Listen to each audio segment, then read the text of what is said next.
Competition zone. जैसा कि आप लोग जानते हैं कि 67th बीपीएससी प्रीलिम्स हमारे पास 2 महीने से भी लगभग 2 महीने का समय बचा है और इन्हीं 2 महीने में हमें अपनी तैयारी को कंप्लीट करना है और प्रीलिम्स को क्रैक करना है। आप सब जानते हैं कि प्रीलिम्स क्रैक करने के लिए 150 मार्क्स में से 110 मार्क्स स्कोर करना ज़रूरी है, क्योंकि जैसा कि आप जान रहे हैं कि पिछले बार का कट ऑफ 108 गया था जनरल का। इस बार भी बहुत टफ कंपटीशन होने वाला है। तो 2 महीने का समय बचा है। इन 2 महीनों में हम क्या कर सकते हैं?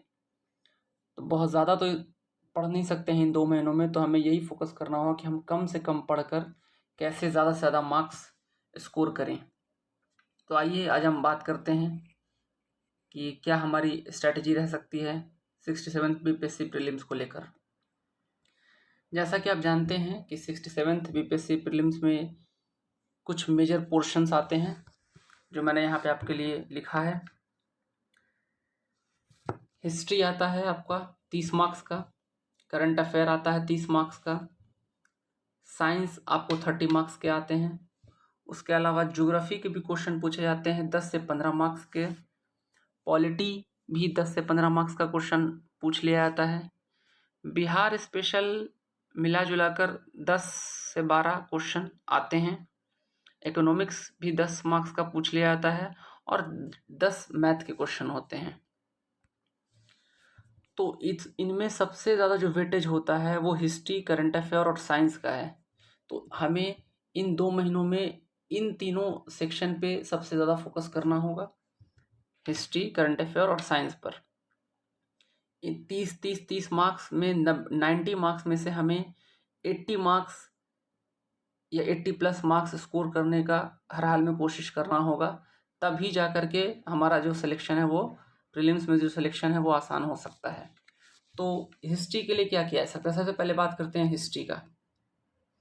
तो हिस्ट्री, हालांकि हिस्ट्री के लिए बहुत सारे लोग स्पेक्ट्रम और एंशिएंट और मिडिवल हिस्ट्री जो है एनसीईआरटी पढ़ने का सोचते होंगे, लेकिन अब उतना वक्त बचा नहीं है हमारे पास, इसलिए हम हिस्ट्री के लिए मेनली 2 बुक को प्रीफर कर सकते हैं, लूसेंट और क्रोन।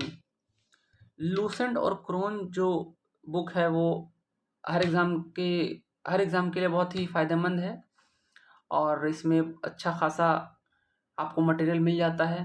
तो दोनों को कंबाइन करके अगर पढ़ा जाएगा तो ज़्यादा बेटर होगा, क्योंकि बहुत सारे ऐसे फैक्ट्स हैं जो लूसेंट में दिए हुए हैं पर क्रोन में नहीं दिए हुए हैं, और क्रोन में दिए हुए हैं और लूसेंट में नहीं दिए हुए हैं। मतलब दोनों को अगर हम कंबाइन करके पढ़ते हैं तो हमें ज़्यादा फ़ायदा होगा हिस्ट्री में। तो एंशिएंट, मिडिवल और मॉडर्न हिस्ट्री जो है वो हम लूसेंट और क्रोन से पढ़ सकते हैं। उसके अलावा प्रैक्टिस करने के लिए एमसीक्यूज़ जितना हम सॉल्व करेंगे, उसके लिए एमसीक्यूज़ के लिए कई तरह के घटना चक्र आते हैं। उसके अलावा लूसेंट का ऑब्जेक्टिव का भी बुक आता है, उससे भी आप प्रैक्टिस कर सकते हैं। इसके अलावा हम लोग अपने चैनल पे, मैं अपने चैनल पे जो है हिस्ट्री का नोट्स, शॉर्ट नोट्स आपको वीडियो बना के शेयर कर दूंगा, जिससे कि आपको काफ़ी हेल्प हो सकती है। तो हिस्ट्री पर मेजर ध्यान देना है, सबसे ज़्यादा ध्यान देना है हिस्ट्री पर, क्योंकि हिस्ट्री के क्वेश्चन इजी आते हैं और इसमें अच्छा स्कोर किया जा सकता है। उसके अलावा दूसरा जो पोर्शन है हमारा वो है करंट अफेयर का। करंट अफेयर्स का से भी लगभग 30 से 32 क्वेश्चन के आसपास पूछ लिया जाता है। पिछले बार भी 66 बीपीएससी में भी करंट अफेयर्स से अच्छे खासे क्वेश्चन आए थे, और करंट अफेयर के क्वेश्चन जनरली आसान होते हैं, ज़्यादा हाई लेवल के नहीं होते हैं। बेसिक क्वेश्चन पूछा जाता है अवार्ड से रिलेटेड, उसके अलावा अपॉइंटमेंट्स, नई नियुक्तियां जो होती है, उसके अलावा कोई एग्रीमेंट हुआ है सरकार का तो उससे कुछ सवाल पूछे जाते हैं। तो इसके लिए स्पीडी का करंट अफेयर अगर आप फॉलो करें, ईयरली वाला करंट अफेयर या एडिटोरिया का करंट अफेयर, दोनों में से कोई भी एक अगर फॉलो करते हैं, ढंग से उसको पढ़ते हैं, तो आपका काम हो जाएगा।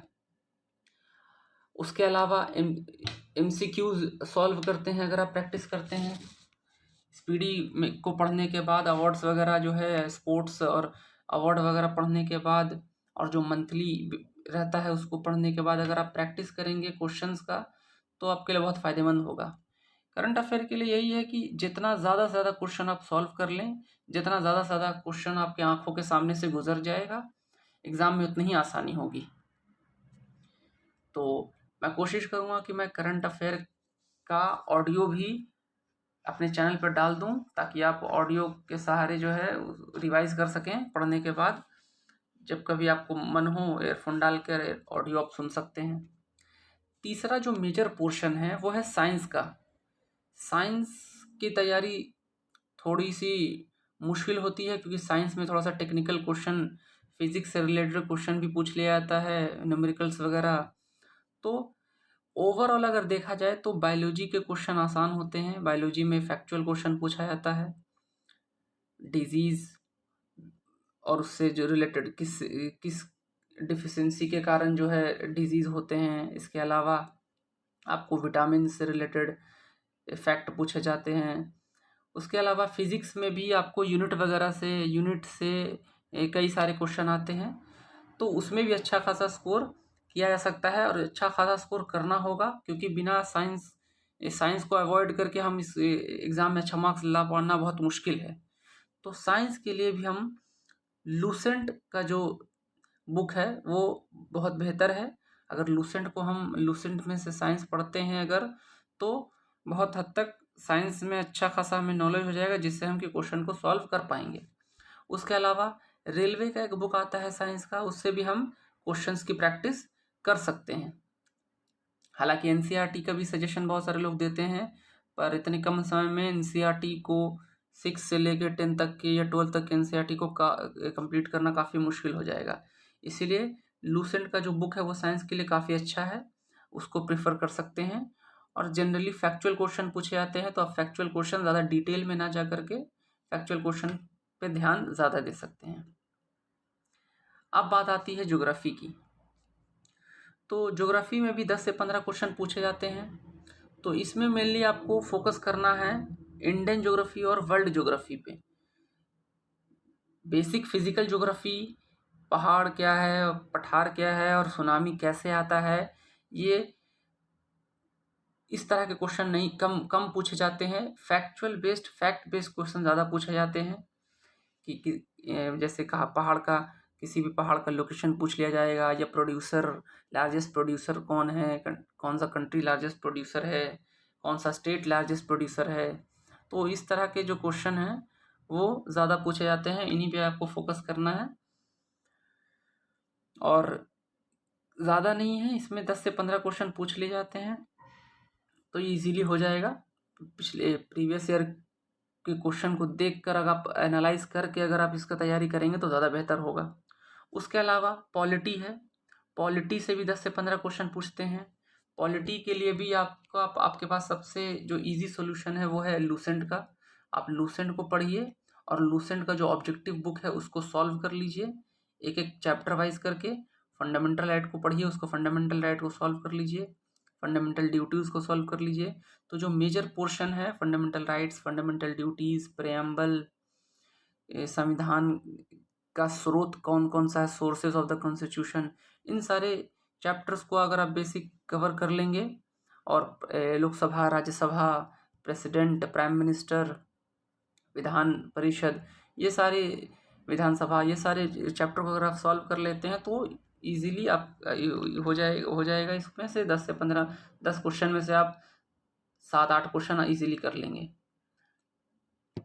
अब आती है बारी बिहार स्पेशल की। तो बिहार स्पेशल के लिए कोई एक बुक आप फॉलो कर सकते हैं, कि कोई भी एक बुक आप अगर आपके पास है, चाहे वो लूसेंट का बिहार स्पेशल हो, चाहे वो इम्तियाज़ अहमद हो, उसको एक रीडिंग फुल डालने के बाद जो है आप डायरेक्ट बिहार के ऑब्जेक्टिव क्वेश्चन को सॉल्व कर सकते हैं। और बिहार में भी आपको ज़्यादा मेन फोकस जो आपको करना है वो बिहार के हिस्ट्री पर करना है, मॉडर्न हिस्ट्री पर, बिहार के मॉडर्न हिस्ट्री पर आपको ज़्यादा फोकस करना है, और बिहार के ज्योग्राफी पे ज़्यादा फोकस करना है। इसके लिए भी मैं वीडियोस जो है कुछ वीडियोस बना के बिहार स्पेशल का जो मेन टॉपिक है जिससे सवाल ज़्यादातर पूछे जाते हैं उसका जो है वीडियो बना के अपने चैनल पर डाल दूंगा, आप चाहें तो देख सकते हैं। अब आती है बात इकोनॉमिक्स की। इकोनॉमिक्स आपको 10 मार्क्स का इकोनॉमिक्स का क्वेश्चन पूछा जाता है लगभग। ओवरऑल 10 से 10 क्वेश्चन पूछ लिए जाते हैं इकोनॉमिक्स पे।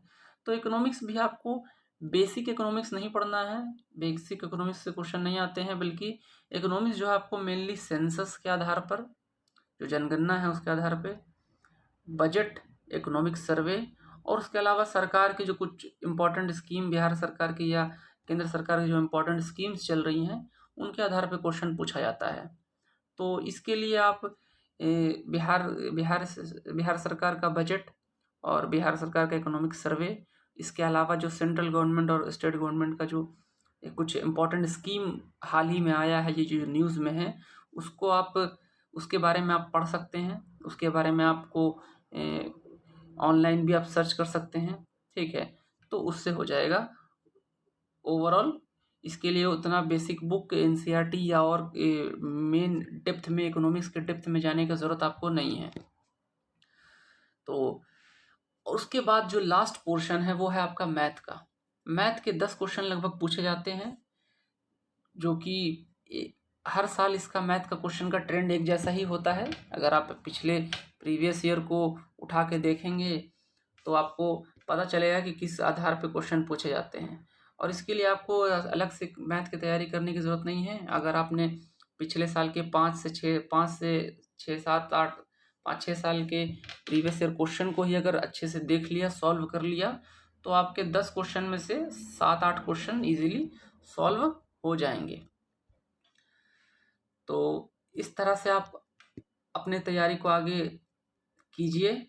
और सबसे इम्पोर्टेंट चीज़ अभी यही रहेगा प्रीलिम्स के लिए कि आप जितना ज़्यादा से ज़्यादा हो सके क्वेश्चन का प्रैक्टिस करिए, रीडिंग डालिए, पढ़िए बुक को, और जितना ज़्यादा से ज़्यादा हो सके क्वेश्चन का प्रैक्टिस करिए।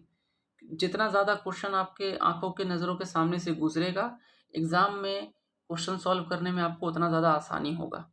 उसके अलावा हमारे चैनल पे लूसेंट का ऑडियो बुक भी मैं डाल रहा हूँ। आप चाहें तो फ्री टाइम में किसी भी वक्त ऑडियो बुक को सुन सकते हैं। ऑडियो को आप सुनिएगा तो आपको रिवीजन करने में आसानी होगा। ऐसा तो नहीं कि याद हो जाएगा, लेकिन अगर आप एक बार पढ़े हुए हैं तो आपको सुनने के बाद जो है उसको याद रख पाना जो है थोड़ा ज़्यादा आसान हो जाएगा।